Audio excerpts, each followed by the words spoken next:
The territory. Endless dust and scattered settlements where law meant whatever the men with badges decided it meant. A woman knelt in the dirt, her small frame positioned between 4 armed deputies and a bleeding Apache warrior. She had no weapon, no authority, no reason to believe she would survive the next 5 minutes. But when the sun set that day, she was still breathing. And when it rose again, 176 Apache warriors would be standing outside her cabin. What she didn't know yet was that the number wasn't a coincidence. It was a message. Willa Brennan had been hanging laundry when she heard the horses. 4 riders, moving fast, dragging something through the dust behind them. She'd learned long ago that when deputies rode hard into the empty spaces between settlements, they weren't coming to help anyone. Her hands stilled on the wet fabric, water dripping onto the cracked earth around her bare feet. The cabin stood alone here, a day's ride from the nearest town, which was exactly why she'd chosen it after her husband died. No neighbors meant no questions. No questions meant no pity. The deputies reined their horses to a halt 30 feet from her fence line, and she saw what they'd been dragging.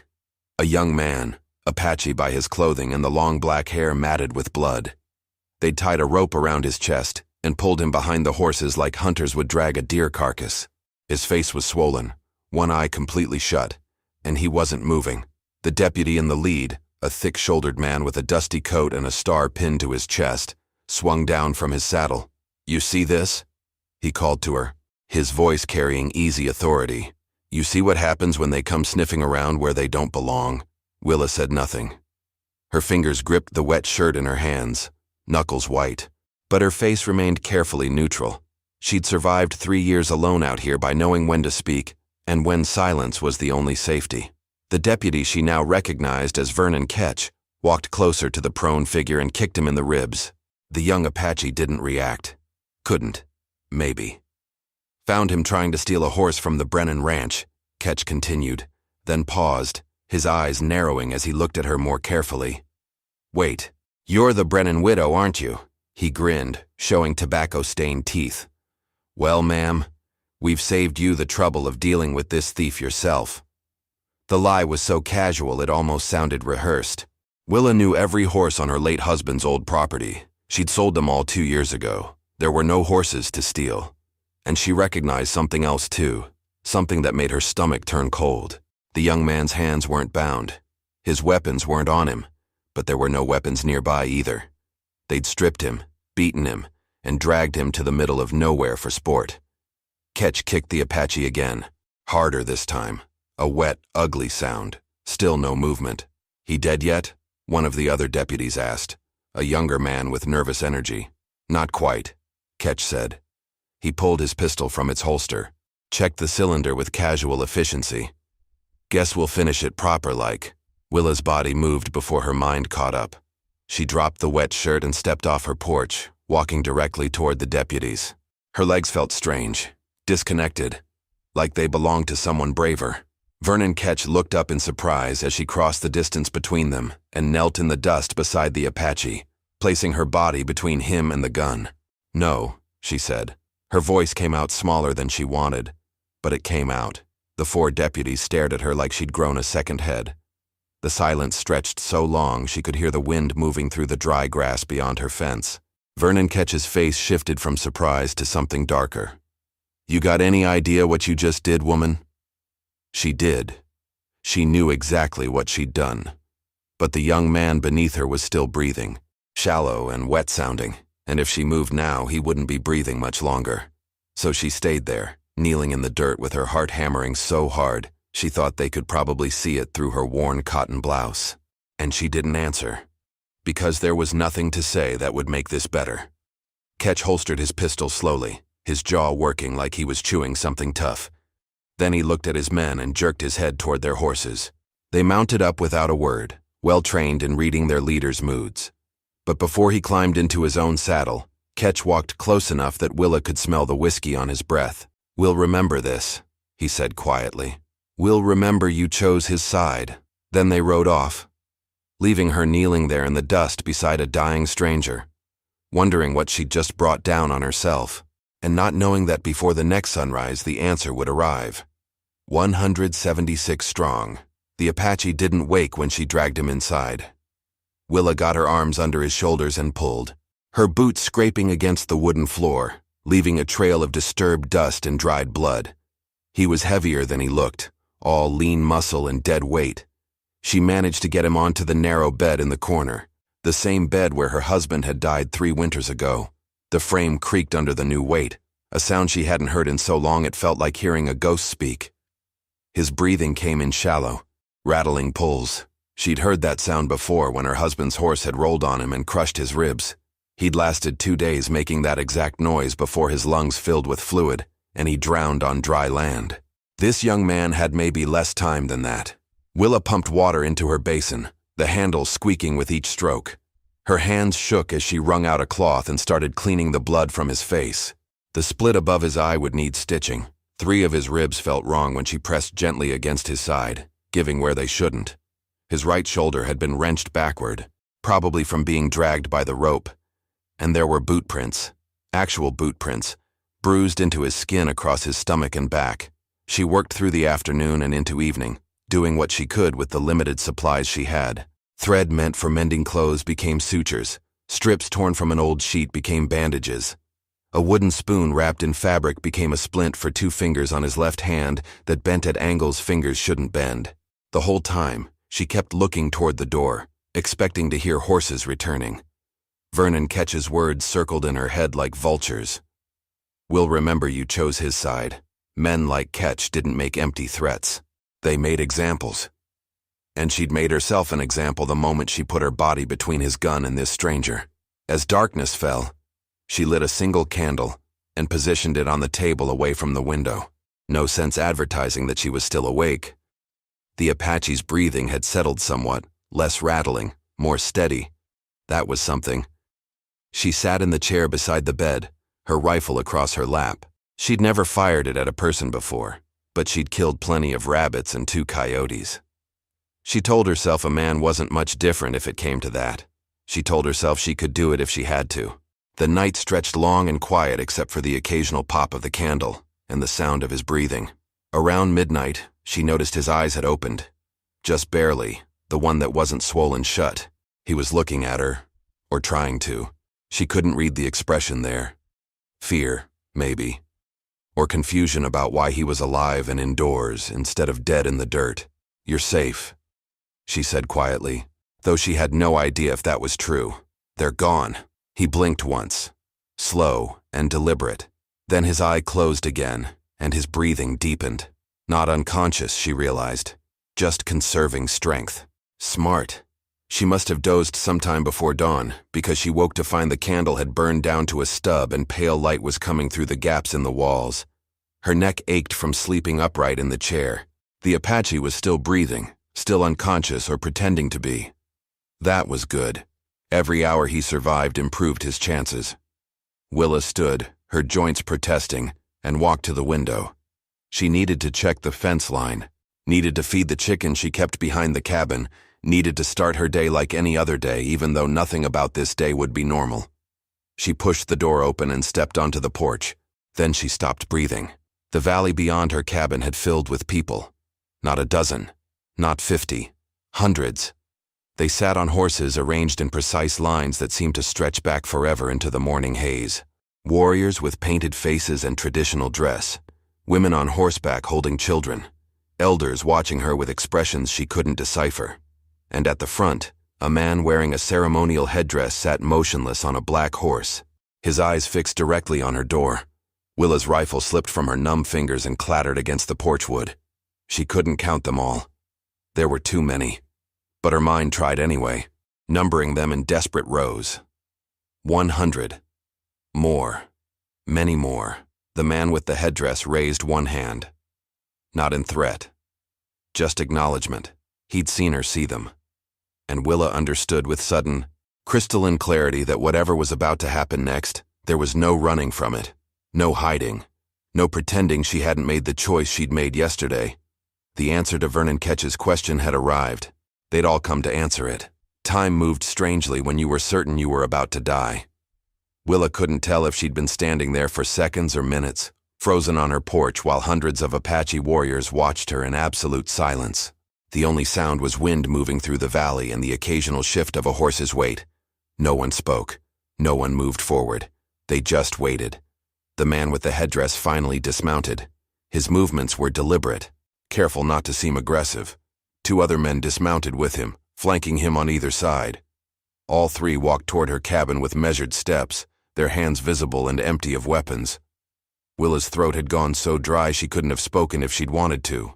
Her rifle was still on the porch at her feet, but what good would one rifle do against this many people? The thought was almost funny. Almost. They stopped 10 feet from her porch.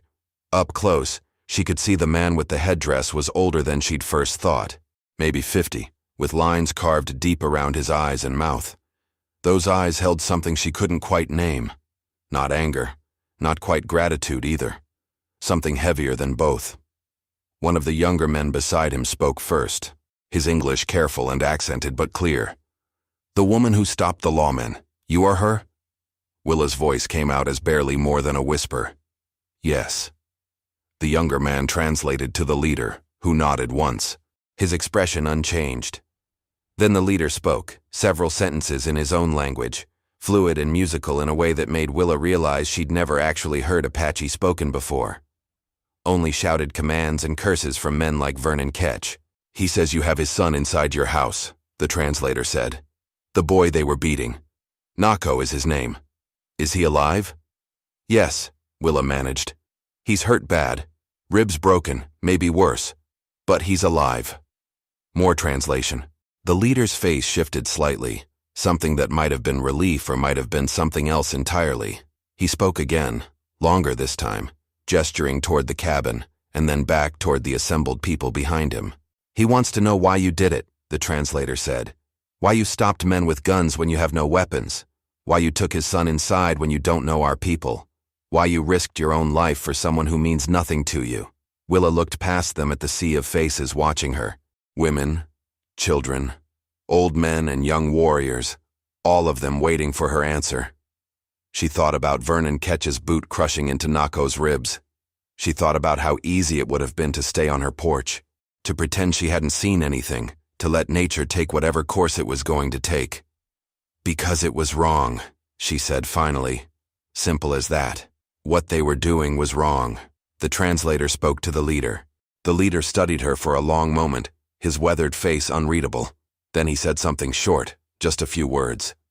"He says you are either very brave or very foolish," the translator told her. "Maybe both." "Probably both," Willa admitted, and she was surprised to hear something almost like a laugh in her own voice. Hysteria, maybe. Fear trying to find a way out. The leader stepped forward, and Willa forced herself not to step back. He reached into a pouch at his belt and pulled out something small, pressed it into her palm before she could refuse. A carved stone, smooth and warm from being carried close to his body. It had markings she didn't recognize, symbols that might have been words or might have been decorative. She looked down at it, confused. "A promise," the translator said. "He gives you his word. You will not be harmed by any of our people. Not today. Not ever. You protected his son when you had no reason to. He will not forget." Willa closed her fingers around the stone. "All these people," she said, looking past the 3 men to the assembled crowd. "Why did so many come?" The leader understood her question before it was translated. He smiled, just barely, and spoke directly to her in English, the words heavily accented but unmistakable. "So you know we mean it." Then he gestured toward the cabin, asking permission with his eyes. She nodded and stepped aside. The 3 men entered to see Nako, and Willa was left standing alone on her porch, holding a carved stone and staring at 176 reasons why a single act of conscience could change everything. But what she didn't know yet was that Vernon Ketch had seen the dust cloud from the Apache horses. And he was already riding to gather more deputies, more men with guns who wouldn't care about carved stones or promises. Nakatili stayed inside the cabin for nearly an hour. Willa waited on the porch, watching the assembled people who watched her back. Children had started moving around now, playing quiet games between the horses. Women had dismounted and were spreading blankets on the ground, settling in like they intended to stay a while. The whole scene felt surreal, like something from a fever dream, except she was awake and the morning sun was heating the back of her neck, and everything was painfully, impossibly real. When the three men finally emerged, Nakatili's face had changed. Not softer exactly, but less stone-like. He spoke to the translator, who turned to Willa. "Your medicine work is good. His breathing is better. The bleeding inside has stopped." The young man paused, seeming to choose his next words carefully. "My father wants you to understand something. When those lawmen took Nako, they were not arresting him. They were going to kill him for sport. They have done this before to our young men who hunt too far from the protection of the group." Willa's stomach turned. She'd suspected as much. But hearing it said plainly made it real in a way that suspicion couldn't. How many times before? 3 times in 2 seasons. 3 young men who did not come home. The translator's voice remained even, but she could see anger tightening the corners of his mouth. "We could not prove it. The lawmen say they were shot while committing crimes. They say they found bodies already dead. They lie, and we cannot fight back without starting something that would destroy all our people. So why risk it now?" Willa asked. "Why bring so many people here? If those deputies see this, they'll say you're preparing for battle." Nakatili spoke again, and this time the translator smiled, though it wasn't a happy expression. "Because they already started the battle when they took his son. Because we are tired of pretending their laws apply to them. And because you gave us something we have not had before." "What's that?" "A witness. A white woman who saw what they did and chose to stop it." The translator gestured at her small frame, her worn dress, the simple cabin behind her. "You have no wealth, no power, no reason the law would favor you over them, but you chose right over safe. That matters to my father. That matters to all of us." Willa looked down at the carved stone still in her palm. "What does this mean?" "The symbols. It means you are family now. Not by blood, but by choice. By action." He pointed at the crowd behind him. "You see how many came? 176 people. That is every member of our clan who could ride. The old grandmother who can barely sit a horse. The youngest boy who just learned to stay in the saddle. Every single one. We came to show you that when you protected one of us, you protected all of us. And now we protect you." The weight of that settled on her shoulders like physical pressure. She'd wanted to be left alone. She'd built her life around being invisible, unremarkable, forgotten. And now she had an entire clan of Apache people claiming her as family, which meant Vernon Ketch would see her as an enemy to everything he believed about how this territory should work. "There's more coming," she said quietly. "The deputies. They'll bring others. They'll say you're hostile. They'll use this as an excuse to do exactly what you're trying to prevent. We know," the translator said. "We saw the dust from their horses an hour ago. They are gathering at the settlement to the east. Maybe 10 men now, maybe more by afternoon. Then you should go. Take Nako and leave before they get here. I'll tell them he died during the night. I'll tell them anything they want to hear." Nakatili understood her words before the translation finished. He shook his head firmly and spoke at length, his voice carrying a finality that needed no interpretation. The translator turned to her. "He says we do not abandon family. He says if the lawmen want to start something here, we will finish it. And he says you will not face them alone, not ever again." Inside the cabin, she heard movement. A groan, then a weak cough. Nako was waking up properly this time. Nakatili moved immediately toward the door, but he paused at the threshold and looked back at Willa. He said something in his own language, soft and serious. "He thanks you," the translator said, "for his son's life, for your courage, for choosing truth when lies would have been safer." Then he went inside, and Willa was left standing in the morning light, holding a stone promise and watching the eastern horizon where dust was rising. More horses, more men with badges and guns and certainty that they were in the right. And she realized with sudden clarity that this day was far from over. They came in the early afternoon when the sun was at its highest and offered no shade. 9 riders this time, Vernon Ketch leading them in a tight formation that spoke of military training, or at least military pretension. They stopped at the edge of Willa's property line, their horses stamping and blowing from the hard ride. Ketch's eyes swept across the scene before him, taking in the assembled Apache, the organized camps, the obvious fact that this wasn't a raiding party but something else entirely. "Well," he said, loud enough to carry across the open ground. Looks like the widow's made some new friends. Willa stood on her porch with Nakatili beside her, the translator one step behind. The carved stone felt hot in her pocket, as if it were absorbing the afternoon heat and concentrating it. Her mouth had gone dry again, but she forced herself to stand straight, to not show the fear that was making her hands want to shake. "She's under our protection now," the translator called out. "The boy you tried to kill is inside, healing. If you have come for him, you will have to come through all of us." One of the deputies, a younger man Willa didn't recognize, shifted nervously in his saddle. "That's a lot of them, Vernon." "I can count," Ketch snapped. Then, louder, addressing the translator directly, "That boy is a criminal suspect. We have authority to take him into custody. You're interfering with the law." "What law?" the translator shot back. "The law that lets you drag our young men behind horses until they are dead? The law that says you can beat someone senseless and call it justice? Show us the warrant. Show us the crime." Ketch's jaw tightened. "Don't need to show you anything. This is our territory, governed by our rules. You want to make this into something bigger than it needs to be. That's your choice, but it won't end well for any of you." Nakatili spoke then, his voice carrying despite the language barrier. He didn't need translation for the deputies to understand the tone. This was not a man who would be moved by threats. The translator relayed his words. "He says you have two choices. You can ride away now and admit you have no legal standing here. Or you can try to take the boy by force, and we will defend him. But know this, if you choose force, every person here is a witness to what you really are. Not lawmen, just killers hiding behind badges." The standoff stretched across seconds that felt like hours. Willa watched Ketch's face, saw the calculations happening behind his eyes. 9 men against nearly 200. Even with guns, even with badges, even with whatever sense of righteous authority he'd built his identity around. The math was clear. And more than that, there were witnesses now. White witnesses among his own deputies, men who might start asking questions about what really happened yesterday if this turned violent. "This isn't over," Ketch said finally. His horse danced sideways, sensing his tension. "We'll be back with proper authority. Federal marshals, the army if we have to.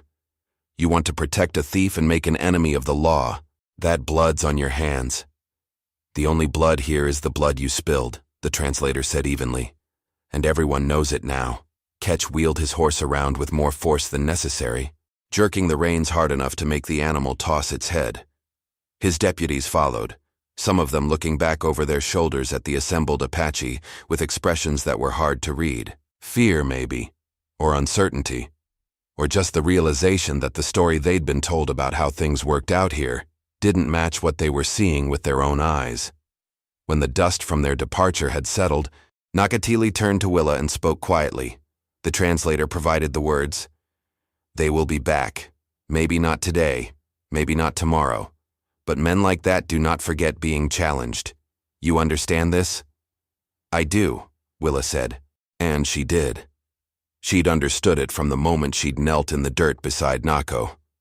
Some choices you couldn't take back, and some consequences you just had to live with. Then you understand you are not alone in facing them, Nakatili said through the translator. "You gave my son his life back. We will make sure you do not lose yours for that choice." Inside the cabin, Nako called out weakly, asking for water. Willa went to help him, and through the open door she could see the Apache people beginning to break camp, to prepare for the journey back to their own territory. But several of the warriors were staying, she noticed, setting up a more permanent watch around her property. The protection wasn't symbolic anymore. It was real, and it was going to have to be, because Vernon Ketch wasn't done with her, not by a long measure. 3 days passed before Nako could sit up without his face going pale from pain. Willa changed his bandages twice daily, watching the wounds begin the slow work of healing. The swelling around his eye had gone down enough that he could open it now, and the rattling sound in his breathing had faded to something more normal. His ribs would take longer, weeks probably, but he was past the immediate danger. The Apache warriors who'd stayed behind had built a simple camp 50 yards from her cabin. 6 of them, rotating watch duties, making sure no one approached without being seen first. They kept their distance, respectful of her space. But their presence changed everything about how she moved through her days. She wasn't alone anymore, and that feeling was both comforting and deeply strange after 3 years of solitude. On the 4th morning, Nako spoke to her for the first time in English. His voice came out rough from disuse and injury, but the words were clear enough. "Thank you." Willa looked up from the pot she was stirring on the stove. "You speak English?" "Some. My father wanted me to learn. Said it was important to understand the words of people who make promises and break them." He shifted carefully on the bed, wincing as his ribs protested the movement. "You kept your promise. You did not have to." "I didn't make any promise," she said. "Yes, you did. When you put yourself between me and those men. That was a promise." He touched his chest gently, right over where his ribs had been kicked in.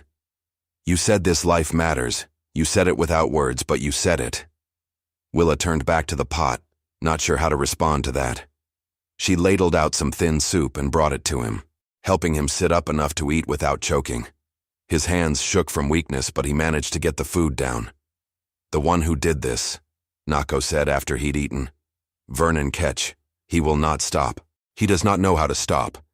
Men like him see the world as something they own, and when someone challenges that, they become dangerous in new ways."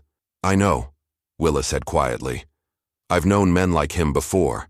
Your husband—" She blinked, surprised by the question. "No, my husband was kind. Too kind, maybe. He trusted people he shouldn't have trusted. But no, not him." She sat down in the chair beside the bed. "My father was like Ketch, though. Believed the world owed him obedience just because he wanted it. Beat my mother when she didn't agree fast enough. Beat me when I spoke against him. Is that why you live alone out here?" "Part of it. He died angry, wondering why none of his children came to his funeral. And my husband died in an accident that maybe wasn't as accidental as people said." She hadn't talked about this in years, hadn't let herself think about it. The horse that rolled on him had been spooked by something. We never found out what, but there were men he'd argued with a week before. Men who didn't like that he treated their workers fair.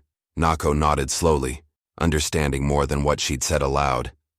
"So you know what it is to be powerless against people who have power?" "Yes." "And you still stepped in, even knowing what it would cost." Willa looked down at her hands, rough and calloused from work. "I couldn't not do it. Does that make sense? Standing there watching would have been worse than whatever happens to me because I stopped it." "It makes sense to me," Nako said. "It makes sense to my father and to everyone who came here. That is why they call you family now. Not because of blood, but because you understand what family means. You protect the ones who cannot protect themselves." Outside, one of the warriors called out a warning. Horses approaching from the east. Willa's heart jumped, expecting Vernon Ketch returned with reinforcements. But when she went to the door, she saw different riders. 3 men, one wearing a silver badge that caught the afternoon light differently than the tin stars the deputies wore. The other 2 looked harder, more professional, their hands resting easy near their weapons in a way that spoke of real experience rather than borrowed authority. The man with the silver badge stopped his horse at the property line and called out to the Apache warriors first, showing respect in the gesture. Then he looked toward the cabin. "I'm Marshal James Garrett, Territorial Marshal. I'm here to investigate claims of assault and unlawful detention of a suspect. I'd like to speak with the woman who lives here and with the young man who was allegedly attacked." Willa stepped onto the porch. "I'm Willa Brennan. This is my property. And yes, you can speak with us both. But the men who attacked him are the ones you should be investigating." Marshal Garrett dismounted slowly, his movements careful and deliberate. "Ma'am, that's exactly what I intend to do. Deputy Ketch sent word requesting federal intervention, but his story has some gaps that need filling. I understand you were there when the incident occurred?" "I was," Willa said, "and I saw everything." The marshal nodded. "Then let's start from the beginning, and this time let's make sure the truth is the only thing that gets written down." Marshal Garrett sat up at the small table inside Willa's cabin, spreading out papers and pulling a pencil from his vest pocket. His 2 deputies remained outside with the Apache warriors, a tense but civil arrangement that spoke to the marshal's experience in handling situations that could explode into violence if handled poorly. Nakatili came inside to stand beside his son, and the translator positioned himself where he could relay everything clearly. "Before we begin," Garrett said, looking directly at Willa, "I want you to understand something. What you tell me will be written down and used as official testimony. If you lie to protect anyone, that becomes a crime in itself. If you tell me the truth, even if that truth is complicated, you have my word that I'll investigate it fairly." "Understood?" "Understood," Willa said. "Good. Now tell me exactly what happened, starting from when you first saw Deputy Ketch and his men." Willa took a breath and began. She told him about hanging laundry, hearing the horses, seeing them drag Nako behind like an animal. She described the boot prints she'd seen on his body, the way Vernon Ketch had kicked him while he was down, the casual mention of finishing the job. She told him about stepping between the gun and the wounded man, about the threat Ketch had made before leaving. Garrett wrote it all down, his pencil moving steadily across the paper. When she finished, he looked up. "And what reason did Deputy Ketch give for the arrest?" "He said Nako had been trying to steal horses from my late husband's ranch, but I sold those horses 2 years ago. There were no horses to steal." The marshal made a note of that. So the stated reason for the arrest was demonstrably false. "Yes." He turned to Nako next, speaking through the translator. "Can you tell me what happened before Deputy Ketch found you?" Nako's answer came slowly, translated piece by piece. He'd been hunting alone, tracking a deer that had led him farther east than he'd intended to go. He'd stopped at a creek to water his horse when the 4 deputies appeared. They'd drawn weapons immediately, given no warning, no chance to explain. They'd knocked him from his horse, taken his weapons, and begun the beating. They'd tied the rope around him while he was barely conscious, and dragged him for what felt like miles, before stopping at Willa's property. "Did you resist arrest?" Garrett asked. "There was no arrest," Nako said through the translator. "There were no questions, just violence. They wanted to hurt me, and they did." Garrett wrote that down too, then looked at Nakatili. "And you brought your entire clan here because?" "Because we have lost 3 young men in 2 seasons to these same deputies," Nakatili said, his English emerging carefully. "All found dead, all claimed to be criminals, all lies. When we heard Nako was alive because this woman protected him, we came to show that we stand with anyone who chooses truth over lies, justice over convenience." The marshal studied Nakatili for a long moment. 3 men in 2 seasons. Were those deaths reported to any federal authority? No. We were told by local law that our people's word meant nothing against a deputy's report. We were told if we pushed the matter, we would be seen as hostile. So we buried our dead and stayed quiet. The pain in his voice was evident even through the careful pronunciation, until this woman showed us that not everyone accepts their lies. Garrett closed his notebook and stood. "I need to speak with Deputy Ketch and his men separately, get their account of events. But I'll tell you right now, what you've described constitutes assault with intent to kill, abuse of authority, and false imprisonment at minimum. If I can verify even half of what you're claiming, those badges won't protect them. Will you verify it?" Willa asked. "Or will you decide that keeping the peace is easier than pursuing the truth?" The marshal looked at her with something that might have been respect. "Ma'am, I've been doing this job for 17 years. I've seen good men with badges and bad men with badges. The bad ones count on people being too scared to speak up, too tired to fight back, or too convinced that nothing will change anyway. But when someone does speak up, when the truth gets loud enough that ignoring it becomes impossible, that's when change happens." He put his notebook in his pocket. "You made the truth loud. Now it's my job to make sure it matters." He left to interview Vernon Ketch, and Willa sat down heavily in her chair, suddenly exhausted.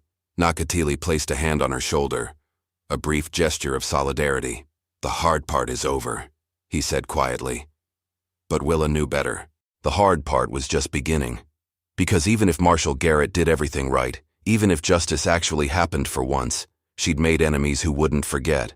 And those enemies wouldn't care about badges or authority or the truth. They'd only care about revenge. Marshal Garrett returned 5 days later with Vernon Ketch and his 3 deputies in iron shackles, riding in a wagon with bars. The transformation in Ketch was striking. The swagger was gone, replaced by something that looked like disbelief that his world had actually caught up with him.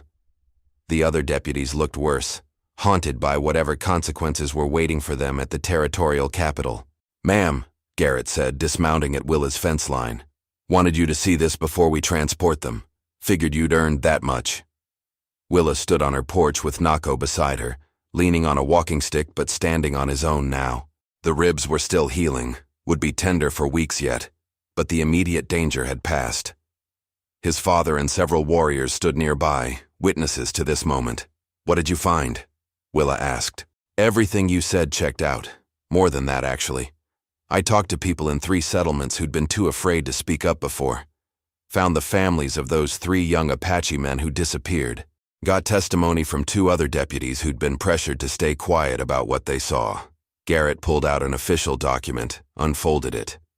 Vernon Ketch is charged with attempted murder, abuse of authority, false imprisonment, and conspiracy to commit murder in the deaths of 3 Apache men.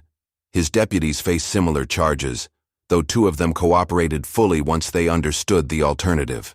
What's the alternative? Nako asked, his English clearer now after days of practice.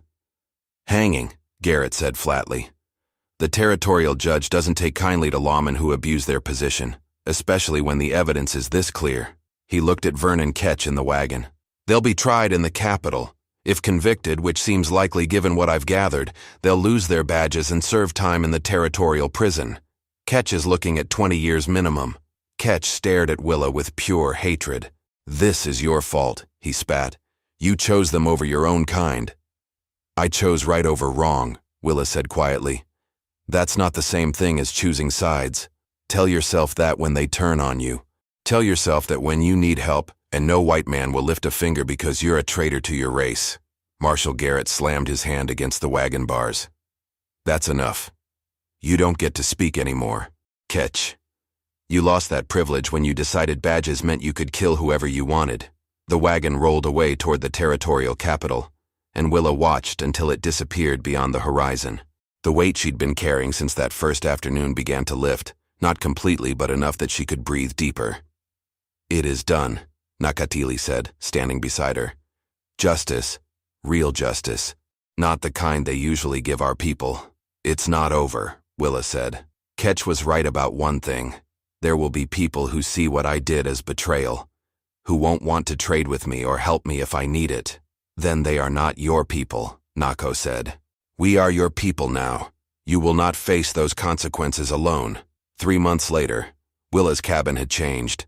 Not the structure itself, which remained small and simple, but the land around it. The Apache warriors who'd stayed as guards had helped her repair the fence, improve the well, build a proper shelter for the chickens. Nako, fully recovered now, visited twice a week with supplies from his clan, always bringing more than she needed and refusing payment. The isolation she'd once sought had transformed into something else. Connection. Community. The carved stone Nakatili had given her sat on her table where she could see it every morning. A reminder that family wasn't just blood and marriage. Sometimes it was choice. Sometimes it was standing between a gun and a stranger, because the alternative was living with yourself afterward. She'd lost some of her old customers, the ones who'd heard about what happened, and decided they couldn't trust a woman who'd sided with the Apache. But she'd gained new ones too, people who respected what she'd done, who understood that courage wasn't about being fearless, but about acting despite the fear. Vernon Ketch was convicted and sentenced to 25 years in the territorial prison. 2 of his deputies received 10 years each. The 4th, the youngest one who'd cooperated fully, was stripped of his badge and banned from law enforcement but avoided prison time. The territorial governor issued a formal apology to Nakatili's clan and established new protocols for investigating deaths involving Apache people. It wouldn't fix everything. Prejudice didn't disappear because one marshal did his job properly, but it was a start. A crack in the wall of indifference and casual cruelty that had allowed men like Ketch to operate freely. Willa Brennan lived in her cabin for another 30 years. She never remarried, never left the territory, never sought recognition for what she'd done. But she was never alone again either. The Apache people kept their promise. When she needed help, they came. When she was sick one winter, they nursed her back to health. When she died at 62, peaceful in her sleep, they buried her with full honors beside the creek where Nako had been hunting that day. And on her grave marker, beneath her name and dates, They carved the same symbols that had been on the stone Nakatili gave her. The symbols that meant family, not by blood, but by choice. By the simple, extraordinary act of choosing right when choosing wrong would have been so much easier. If you enjoyed this story, click the video on your screen now to watch another unforgettable tale from the frontier, where courage and conscience collide in ways you never expected. Don't forget to subscribe and consider a super chat to help us keep bringing you more stories like these. Your support means everything to us.